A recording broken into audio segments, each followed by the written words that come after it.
Salam à tous, donc on reprend l'écoute Moran, Torah 17, on est en plein milieu de la haute He. Et donc on avait expliqué, avec l'aide du ciel sur Rabbeinu Akadosh, on avait expliqué que lorsqu'on donne de la tzedaka, lorsqu'on donne de la tzedaka au tzaddik, en tout cas un juif agoun, un tamid chacham amiti et au tzaddik amitim, à des juifs agounim, et ben à l'intérieur d'eux ils comprennent beaucoup de neshamot du Ham Israël, parce que ce sont des tzaddikim, ils ont à l'intérieur d'eux beaucoup d'âmes du Ham Israël qui sont rattachées à leur neshama. Et donc, c'est comme si on donnait de la tzedaka à toutes les personnes qu'elle contient à l'intérieur d'elle. Or, on a vu que la tzedaka, elle a pour effet de rapprocher les cœurs, d'augmenter l'amour entre les personnes qu'elles reçoivent. C'est un vent de générosité qui part de celui qui va donner et qui va gagner le cœur de tous ceux qui vont recevoir cet argent-là. Et à ce moment-là, donc, ça crée, on a dit, de l'amour, de la hardoute, de l'union. Et en quoi c'est important pour nous? On a dit que l'amour qui est entre chaque personne, c'est un attachement d'un rouach avec un rouach, le roi de la neshama de la personne, le souffle de vie qui est dans la personne et le souffle de vie de l'autre personne, ils vont s'unir.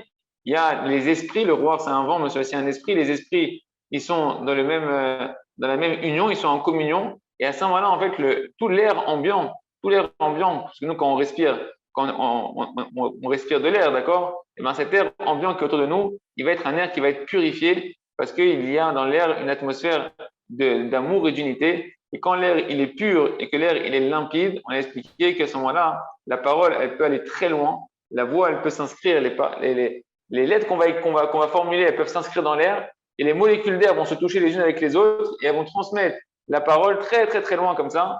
Et ainsi le tzaddik, quand il va parler une parole de Kedusha, et ben s'il y a de l'amour dans le Ham Israël, grâce à la tzedaka qu'on a donnée au tzaddik, il y aura de l'amour dans le Ham Israël, l'air il va être pur, l'air il va être limpide et la parole du tzaddik, eh ben, les paroles de Emouna, le da du tzaddik, il va avoir l'écho de pouvoir aller très très loin, même toucher ceux qui sont très éloignés, c'est-à-dire les goïms, pouvoir même aller toucher les goïms, jusqu'à ce que les paroles du tzaddik vont pouvoir s'inscrire dans les livres des goïms, et ils vont trouver dans leurs livres des paroles du tzaddik, et on va voir comment en réalité ça va réveiller les goïms, pouvoir revenir carrément dans le Ham Israël.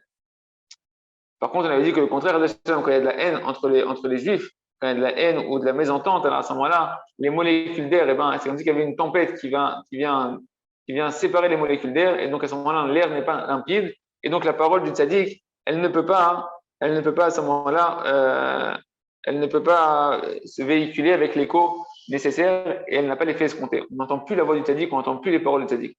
Alors on reprend dans les mots, Vezé Berhinat, Machekatou, donc dans Esther. Dans Esther, parce qu'on a vu que Rabbeinu construit tout ça par rapport à la Megillat Esther avec Mordechai, etc. Donc il dit voilà, c'est ce qui est marqué dans la Megillat Esther. Et voilà qui s'est trouvé écrit donc dans toutes les nations ce qu'avait dit Mordechai. Mordechai ou Prinat Akfira Bavodazara, Moshe Katouf Ish Yehudi, Moshe Amou, Rabbeinu Zichron Yivracha B'Megillah Yud Gimel, Kol HaKofer Ba'akoub Nikra Yehudi. Donc, de qui on parle? Quand on parle de Mordechai, on dirait, dans la Megillah, Rabbeinu dit en fait, on veut nous symboliser ici le fait de renier l'idolâtrie. Mordechai, c'est le symbole de celui qui a renié l'idolâtrie, celui qui ne s'est pas soumis, qui ne s'est pas prosterné devant Aman, qui est resté debout quoi qu'il arrive avec ses péotes. Comme dit le Ben Ishraï, qu'il avait des grandes péotes, le Mordechai, il avait des péotes grosses et longues, exprès pour montrer qu'il était juif, qu'il ne se plierait pas à la Vodazara de Aman. Moshe Katouf, Ish Yehudi, comme c'est marqué sur Mordechai, comment on l'appelle? Un Ish Yehudi, un homme Yehudi, juif, comme ils ont dit dans le sage dans Megillah, donc dans le sage de Megillah, tout celui qui renie l'idolâtrie, eh ben on l'appelle un juif. C'est ça un juif, c'est celui qui va à l'encontre, comme Abraham, qui va à contre-courant, qui est prêt à l'encontre du courant de toutes les pensées de ce monde-là. Donc c'est ce qu'il nous dit ici, Rabbeinu Kadosh. Nous, chez Adiburim, chez Gid Mordechai, chez Diburim, chez Kfirat Akum, Ernirtavim, Behavir, Al Shenimsa Katou, Besifrem Kanal. Donc quand c'est marqué Vaimatse Katou, Asher Gid Mordechai, c'est qu'il s'est trouvé écrit ce qu'a dit Mordechai. Mordechai, c'est qui Mordechai? C'est celui qui va à l'encontre de la Avodazara, donc c'est des paroles qui vont être à l'encontre de l'idéologie des Goïms, qui va se retrouver écrite elle-même dans leur propre livre. D'accord? Shem Diburim, Shem Kfirat Akum, ce sont les paroles qui sont en fait le fait de renier les croyances étrangères des Goïms, donc les paroles du tzaddik, le message du tzaddik qui est un message de Emouna, la Emouna qui est le contraire de l'idolâtrie, qui vont se retrouver, le fait qu'il y aura de l'amour dans la Israël par la tzedaka, l'air il va être propice à propager sa parole, et donc cette parole du tzaddik va se graver dans l'air jusqu'à ce qu'elle va aller se retrouver écrite dans leur propre livre aux Goïms, qui vont lire des livres ils ne s'attendent pas, et dedans, ils vont retrouver les paroles du tzaddik qui vont réveiller, en fait, Bitchouva, qui vont ramener les goïms à retourner dans le Israël. Et donc, c'est ça le sens de, ils ont trouvé écrit ce qu'avait dit Mordechai. Ils ont trouvé, c'est les goïms, écrit dans leur livre à eux, ce que Mordechai a dit, c'est-à-dire les paroles du tzaddik, les paroles des Mouna qui vont se retrouver écrites dans leur livre. Que les paroles qu'il a dit Mordechai, que Mordechai, ces paroles, ce sont des paroles de Emouna, ce sont des paroles de Emouna, de foi, qui proviennent du tzaddik à Emet. Mordechai, c'est la symbolique du tzaddik authentique de la génération. Il se trouve que ces paroles, elles vont être écrites où maintenant? Elles vont être écrites dans leur livre à eux, qui a dit tzaddik alar merachok. Parce que grâce au fait qu'il y a le shalom de l'âme Israël, par la tzedaka qu'on a donné au tzaddik, que ça réunit toutes les âmes de l'âme Israël, l'air il est pur, et donc la parole du tzaddik, elle peut aller très loin, toucher même les goïms. Jusqu'à ce que maintenant cette parole-là, elle va aller se graver et s'écrire dans les livres des goïms, ce qui fait que dans leurs propres livres, ils vont trouver le contraire de leur croyance. Parce qu'il va se trouver dans leurs livres les paroles saintes que Mordechai il avait dit et que grâce au shalom qu'il y a dans l'âme Israël, regardez comment c'est important la dimension du shalom dans l'âme Israël qui n'est pas de marloquette, qui est de l'amour, qui est de l'unité, parce que la parole du tzaddik, pour qu'elle puisse aller loin, réveiller, si elle peut réveiller les goïms, parce qu'elle peut réveiller tous les juifs qui sont déjà éloignés de la Torah, de réveiller le monde entier bitchouva, ça dépend du shalom. Sans shalom, la Torah et la parole du tzaddik, elle n'a pas d'écho, elle ne peut pas suffire, elle peut pas réveiller. Bézéou, Mordechai, c'est la dimension ici du tzaddik, canal. Et c'est ça qu'il s'est retrouvé écrit ce qu'avait dit Mordechai canal.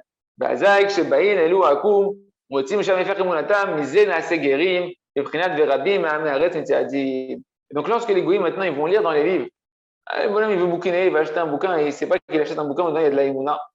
Il y a de la Emouna, il y a des paroles du tzaddik qui sont dedans. Et lorsqu'il va lire maintenant là-bas et qu'il va trouver dans son livre le contraire de sa croyance qu'il avait jusqu'à présent, et bien de là, ça va l'inviter à se convertir, comme c'est marqué dans la Megillat Esther, que vers Rabbi Me'amei Haaretz, nombreux des gens des Goïm, qui étaient dans le monde à cette époque-là de Mordechai, ils se sont convertis. Parce que le fait qu'il y a eu le shalom, comme on va voir qu'à l'époque de Mordechai, on va lire le résumé, les explications qu'il dit le Rav ici, le Rav Shamarouche, mais il explique en fait comment on voit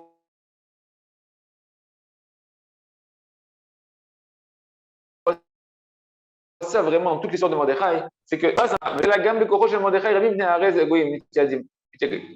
Donc en fait, il nous dit ici que, en réalité, qu'est-ce qui s'est passé à l'époque de Mordechai? À l'époque de Mordechai, il y a eu une ardou dans le Israël. C'est marqué que qu'est-ce qu'elle a dit, Esther? L'er knos kol hayehudim. Elle a dit, va et rassemble tous les juifs. Quand il y avait le décret de Haman, tous les juifs, ils se sont unis. Malheureusement, le Israël, il a de la facilité à s'unir dans les détresses. Il y a eu de la détresse, tous les juifs, ils se sont unis pour jeûner, pour faire teshuva, pour annuler le décret de Haman. À ce moment-là, ça a créé une ardoute, ça a créé donc de l'amour entre les esprits, et donc ça a purifié l'air. Et la purification de l'air qu'il y a eu, c'est-à-dire que l'air est devenu complètement pur autour, donc ça a permis la possibilité à Mordechai que lorsqu'il va parler, Mordechai, eh ben, sa parole elle va pouvoir aller loin. Et également, qu'est-ce qui s'est passé? À l'époque de, donc ça c'est une première chose. Donc il y a eu de la redoute. La redoute a permis à la parole du tzaddik de pouvoir se propager. Et donc ça a atteint ces paroles. La parole du tzaddik elle est partie jusqu'au goïm, s'inscrire dans leur livre, comme c'est marqué, Vayimatzek Katou Vashar Gid Mordechai. Donc ça s'est inscrit dans leur livre à eux, ce qu'avait dit Mordechai le tzaddik. Et les goïm se sont convertis. Mais également, si on regarde bien, j'ai sauté en fait, c'est ça que je ne comprenais pas. J'ai sauté cette partie-là. Si on regarde bien, l'essentiel de l'endommagement de qu'est-ce qu'ils ont fait l'âme Israël à l'époque de Achashverosh, d'accord? L'essentiel de la faute qu'ils ont fait, que Chachamim ils nous ramènent, c'est au niveau de la nourriture. Rappelez-vous que c'est marqué qu'ils ont profité du repas de Achashverosh avant le décret de Haman, etc.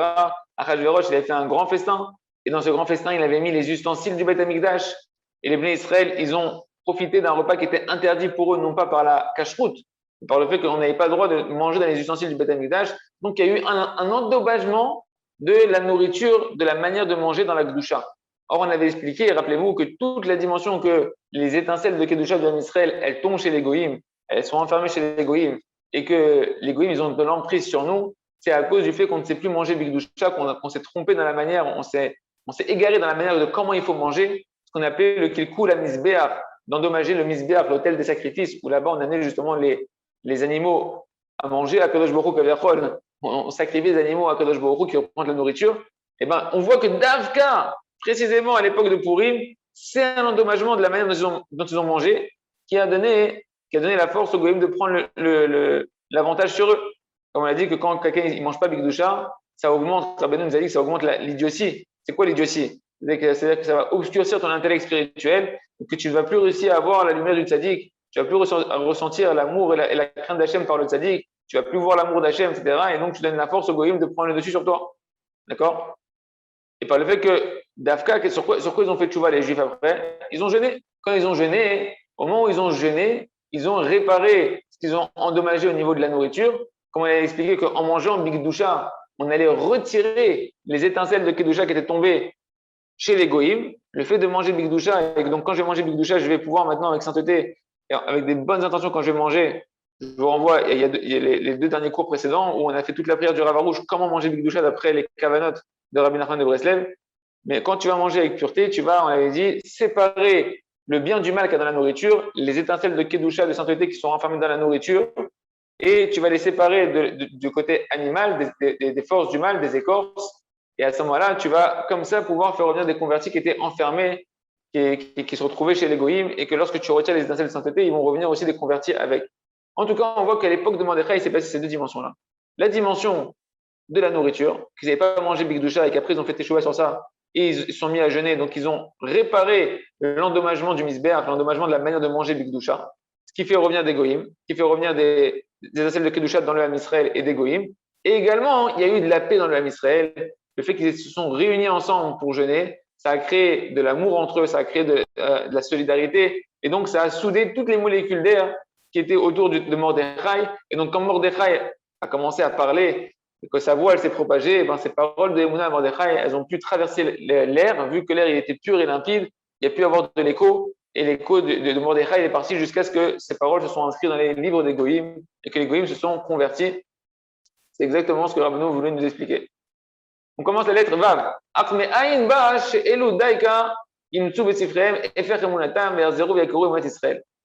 demande, il continue à aiguiser un peu ses questions, il lui dit, mais d'où est-ce que ça marche? Comment c'est possible que ces Goïm-là, ils vont trouver dans leur livre le contraire de leur croyance et qu'ils vont maintenant se mettre à revenir et à connaître la Emouna d'Israël, la foi du peuple juif, et aller et retourner avec les Juifs? Comment c'est possible? Pourtant, tu vois que ce n'est pas tous les Goïm qui font ça. T'en as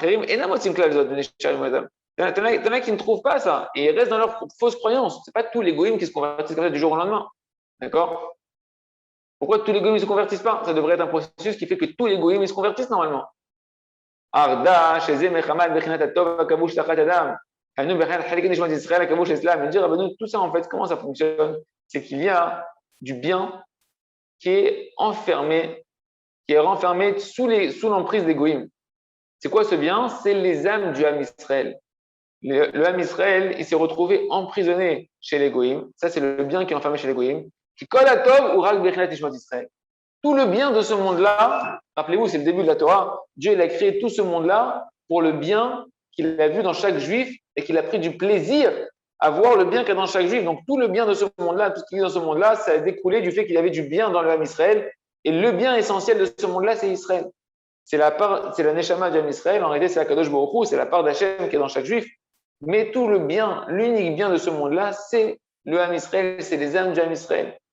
Et donc, nos âmes qui sont le bien de ce monde-là, il y a une partie d'entre elles qui ont été enfermées chez les Goïm. Rabbeinu va expliquer comment on a été enfermés chez les Goïm aussi, il va expliquer Rabbeinu.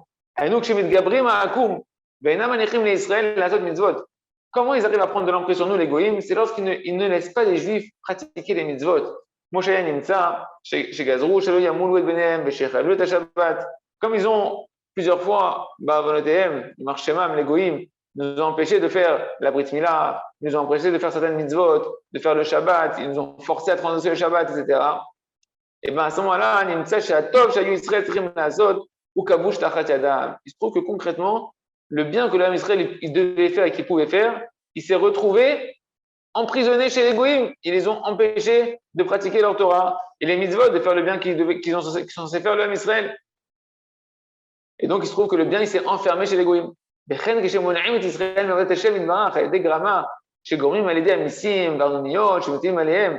également, il dit Rabbeinu, même lorsqu'ils nous empêchent de pouvoir plus servir Hachem, d'accord? Ils nous ont diminué notre travail Hachem par le fait qu'ils nous donnent des gros impôts à payer, qu'ils nous mettent maintenant voilà, de devoir payer beaucoup d'argent, etc.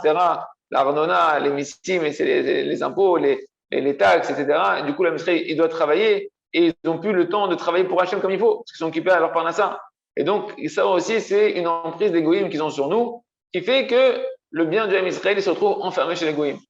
וכן על ידי שמונעים טובות מישראל, שעל ידי זה כל זה הטוב נרבש, מחילה, שעל ידי כל זה נרבש הטוב תחת ידם, דהיינו לחלקי נשמת ישראל.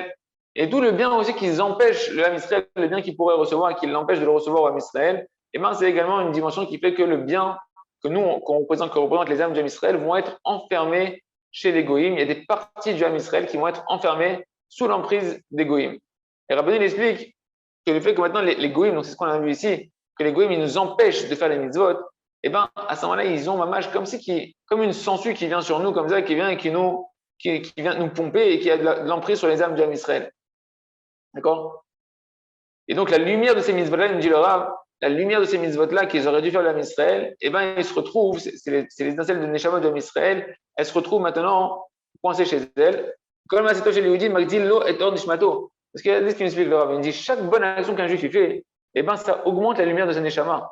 Donc, chaque fois que tu empêches un juif de faire une mitzvah, eh ben, il y a une partie potentielle de sa neshama que tu aurais pu développer par cette mitzvah-là, eh ben, qui n'est pas retourné, qui ne s'est pas collé à cette âme d'Am Israël et qui va rester chez les goïms parce que les goïms, ils l'ont empêché. D'accord? Nishmat Israël, Torosho, Shechelke, Nishmat Israël, Nitsaim, Tachat Yadam. Il a fait. Donc, c'est pas que les âmes d'Am Israël, les gamrés, elles sont enfermées chez les goïms, c'est que c'est des parties d'âme, des potentialités d'âme que l'âme Israël aurait pu récupérer par ses mitzvot, et bien ces potentialités d'âme qui ont été bloquées par les goïms fait qu'elles sont encore enfermées en potentialité chez les goïms, et donc c'est ça que l'on va aller chercher. Écoutez bien comment ça se passe. Au début, lorsque le tzaddik maintenant, il commence à pouvoir, par le fait qu'il y a de l'amour de l'âme Israël et que sa parole elle va aller réveiller, elle va se retrouver écrite chez les goïms, et qu'il y a des goïms qui vont commencer à lire des paroles de Torah, des paroles de Emouna du tzaddik, qu'est-ce qui va se passer? Eh bien, le bien qui était enfermé là-bas, les parties de Neshamot du Ham Israël qui étaient enfermées chez les goïms, ils vont commencer à se souvenir en prenant conscience des paroles de tzaddik, en entendant les paroles de tzaddik, elles vont se souvenir, ouais, mais d'où je viens moi? Moi, je suis une partie des âmes du Ham Israël. Je viens d'un endroit qui est extrêmement élevé. Mais de nouveau, qu'est-ce qui se passe? Donc, elle commence à regretter, elle commence à vouloir les Neshamot du Ham Israël qui sont enfermés chez les goïms. Elles veulent revenir dans l'âme Israël. Mais qu'est-ce qui se passe? Les goïms, ils continuent à se renforcer dessus de nouveau. Les forces du mal, elles veulent pas laisser cette partie des Neshamot du Ham Israël revenir vers Israël. Jusqu'à ce que Mamash, cette partie des âmes du Ham Israël, tellement les forces du mal, elles veulent pas le lâcher, elles s'accrochent Mamash, et elles se lient fortement. Le mal, il se lie fortement aux biens qui sont les âmes du Ham Israël. Jusqu'à ce que le bien en lui-même, il oublie son niveau, il oublie d'où il vient. Au début, il sait qu'il est une partie du Ham Israël, et puis petit à petit, il se comporte comme des goïms. Cette partie du Ham Israël, elle se comporte comme des goïms, comme les mauvaises actions des goïms, comme les mauvais caractères, les mauvaises mœurs, etc. Et elle oublie, elle croit qu'elle est un goï, elle a complètement oublié, elle croit qu'elle fait partie des goïms, elle a oublié sa grandeur. L'aider à Dibour à Israëli. Vous voyez comment il dit, comment c'est beau. Et par la parole du Israéli, par la parole du juif israélite, c'est-à-dire la parole de Tzaddik Emet, la parole de Torah, les paroles de Gdusha, et d'où l'importance de faire une des doutes, de parler à Kadosh Baruch Hu, la puissance de la parole. Que maintenant cette parole sainte qui est liée à la racine de cette âme-là, de ce bien-là qui est enfermé chez les goïms, maintenant qu'elle va aller s'inscrire dans les propres livres des goïms, là où le bien du Ham Israël il est enfermé, d'accord? Ce bien qui est enfermé chez les goïms, il va se retrouver, il va dire, ouais, mais attends, mais ça me rappelle mon identité. C'est mon identité, ça.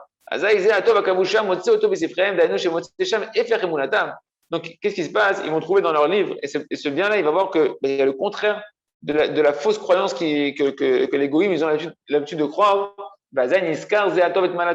Et à ce moment-là, le bien qui est enfermé chez les goïms, il va se souvenir de sa véritable grandeur. Er Sheba Mimakom Elyon Meod. Combien il vient d'un endroit extrêmement élevé. Israël. Qu'en réalité, il fait partie des âmes du âme Israël. Il est une partie des âmes du âme Israël. Comme on l'a vu au début de la Torah, c'est Kol Haolamot Mivreu Bishvilam. Que tous les mondes entiers ont été créés pour les parties des âmes du âme Israël. Vema Yotzrim Beyoshven Etaim Mamel Avim Lartor. Et que même, comme c'est marqué dans Divrei Yamim, nous, les âmes du âme Israël, on est les concepteurs. Hachem, à travers nous, il a pris conseil auprès des âmes du âme Israël pour construire le monde entier. Comme c'est marqué, Kadosh Baruch Hu, au début, c'est marqué Na'ase Adam, faisons l'homme à notre image. C'est les Melachim, il a pris conseil des Melachim, etc. Il y a plusieurs explications. Il a pris conseil auprès du Tzadik, auprès des Melachim. Et en réalité, il y a une dimension que les âmes du âme Israël, elles ont, mamash, participé à la construction du monde. Ce sont eux les constructeurs, les formateurs, mais ceux qui sont installés dans les plantations, avec le roi qui est en train de faire son travail. Donc on parle du roi, c'est Kadosh Baruch Hu. Lorsqu'il est en train de faire son travail de construire le monde, eh ben, il a utilisé, comme on l'a dit, Bereshit, pour Réchit, ou par Réchit, par Israël qui s'appelle Réchit, et pour Israël qui s'appelle Réchit, Hachem il a créé le monde. Donc on a été un outil, on a fait participer, on a été les artisans de la création du monde avec Kadosh Baruch Hu, on est à l'origine de la création du monde. Et là, la Neshama dit, ouais, moi j'appartiens à ça. Mon niveau à moi, c'est que tout ce monde-là, il a été construit pour moi et j'ai participé avec Kadosh Baruch Hu à la création de tout ce monde-là. Le Rav nous ramène ici que dans le Midrash Rabbah, c'est marqué comme ça, et même le Targum Natan explique ça. À quoi il fait référence ce verset-là? On est comme les créateurs, les concepteurs avec Kadosh Baruch Hu du monde. Ça fait référence au Talmidei Chachamim, à tous les tzadikim pour lesquels Kadosh Baruch Hu il a créé le monde et qui sont en réalité en train de s'occuper constamment des plantations du roi. C'est quoi les plantations du roi? C'est les âmes du âme Israël qu'on a été plantées. Hachem Kadosh Baruch Hu il a planté une âme à l'intérieur de nous. Ben, les tzadikim, ce sont eux qui sont constamment en train de s'occuper du jardin dans lequel les âmes du âme Israël ont été plantées, d'accord, de s'occuper des neshamot du âme Israël. Et donc, en réalité, donc on appartient à cette grandeur-là. Et là la neshama, enfin, les parties d'âme du âme Israël qui sont chez les goïms, quand ils voient maintenant les paroles du tzaddik dans les livres des goïms, là où ils se trouvent maintenant, eh bien, ils commencent à se rappeler leur grandeur, qu'ils appartiennent à la racine du monde entier.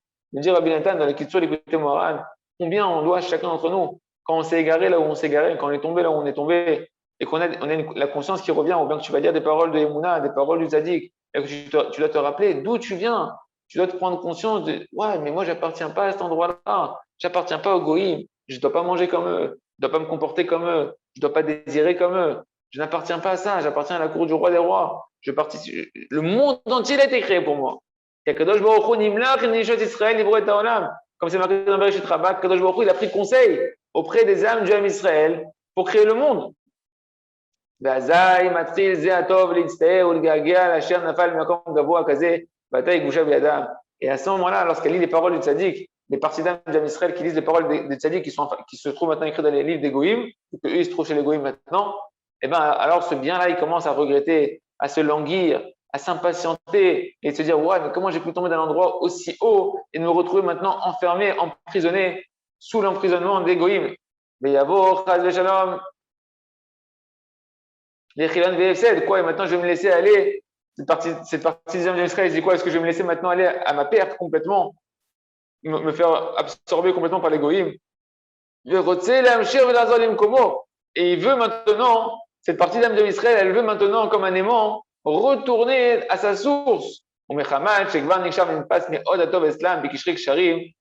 du fait que maintenant que les goïms, les forces du mal, elles se sont mamash attachées fortement à cette partie de bien qui sont les âmes du âme Israël, parce qu'on a dit que les forces du mal, elles têtent. D'accord? C'est comme une sangsue qui vient et que pour vivre, elle a besoin de pomper le sang. Et bien c'est pareil, elles enferment des neshamot du âme Israël, les forces du mal, et elles se vitalisent. Leur vitalité, elle provient des étincelles de Gdusha, de ce qu'elles arrivent à téter de la Gdusha du âme Israël. Donc, comme une sangsue, elle ne veut pas. Elle ne veut pas laisser partir ce de quoi elle se vitalise, qui est le bien du âme Israël.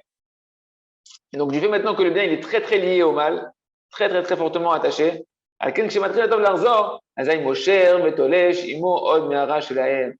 quand le bien maintenant, il entend la parole du tzaddik, en malasot, la neshama, si on entendait vraiment les paroles du tzaddik, C'est-à-dire, ce n'est pas les paroles stam, c'est la profondeur qu'il y a dans les paroles du tzaddik, la pureté, la gdusha et la lumière extraordinaire et le plaisir extraordinaire qu'il y a dans les paroles du tzaddik. Comme Rabbeinu Akadosh, il a dit qu'avec sa Torah, il pouvait tenir éveiller ses élèves 3 jours et 3 nuits sans manger. Tellement la parole du tzaddik, elle peut vitaliser et rendre de la jouissance à une personne.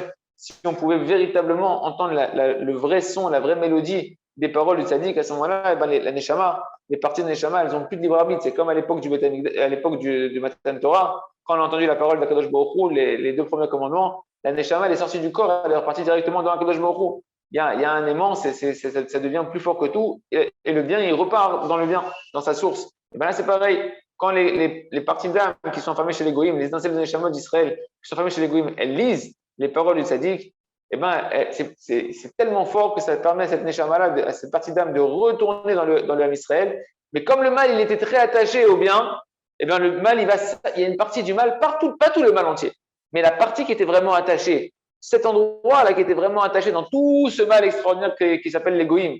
Il y a l'endroit où il y a l'étincelle d'âme du Ham Israël qui était là-bas. Il y a un mal qui s'est vraiment attaché autour, qui se vitalise de là-bas. Quand le bien il part, et ben ce mal qui était autour, comme quand des fois on veut arracher quelque chose, on veut quelque chose qui est bien collé, on veut le décoller, et des fois il y a une partie à quoi c'était collé qui s'en va avec. Et ben c'est pareil. Le bien quand il s'en va, ce qui était collé fortement autour, ben, il va être arraché de tout le mal qui va rester le mal. Il y a une partie du mal qui va être arrachée, qui va être collée à ce bien-là, qui va rentrer dans le bien qui est le Ham Israël et qui va donc être ce qu'on appelle les convertis. C'est ça les goïms qui viennent se convertir. C'est en réalité le mal qui a été arraché avec le bien qui est retourné à sa source. Par le fait que le bien il va retourner à sa source.